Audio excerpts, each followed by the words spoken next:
So உங்களுக்கான question இதோ. A boy buys 9 oranges for rupees 60 and sells them at 11 for rupees 20. What does he gain or last person? இந்த மாதிரியான question எக்ஸாம்ல பார்த்துட்டீங்க அப்படின்னா shortcut சொல்லி கொடுக்குறேன், நோட் பண்ணிக்கிறீங்க. AD minus a BC divided by a BC into 100. அவ்வளவுதாங்க, இதான் ஷார்ட்கட். AD இது A, இது B, சரியா? இது C, இது D, முடிஞ்சு போச்சு.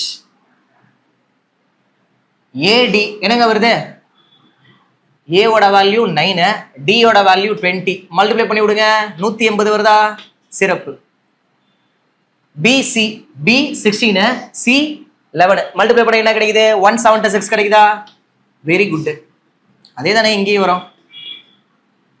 சைடில் 100, 180ல 176 போச்சுன்னா 4. இதை அடிக்கலாமா? 144,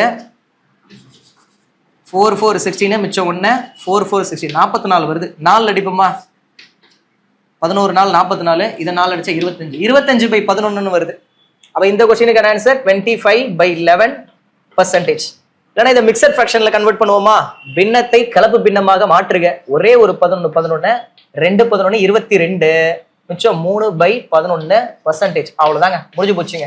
இந்த கொஸ்டினுக்கான ஆன்சர் 2 3/11%. புரிஞ்சா? A boy buys, இங்க ஏதாவது கொடுப்பாங்க, ரேட்டையும் கொடுத்துருவாங்க. அடுத்து விற்கிறாரு அப்படின்னு இங்க ஏதாவது கொடுப்பாங்க, ரேட்டையும் கொடுத்துருவாங்க. இதே ஸ்டைல்ல இருந்ததுன்னா நீங்க என்ன பண்றீங்க? A into D, B into C. இந்த ஷார்ட்கட் ஃபார்முலாவை ஞாபகம் வச்சுக்கோங்க. நார்மல் லாஜிக் இருக்கு, அது கொஞ்சம் லென்த்தா போகும். நான் அடுத்தடுத்து சொல்லி விடுறேன். இப்போதைக்கு ஷார்ட்கட்டை படிச்சு வச்சுக்கோங்க, சரிங்களா? எதுவும் டவுட் இல்லையே? நோட் பண்ணிக்கிறீங்க.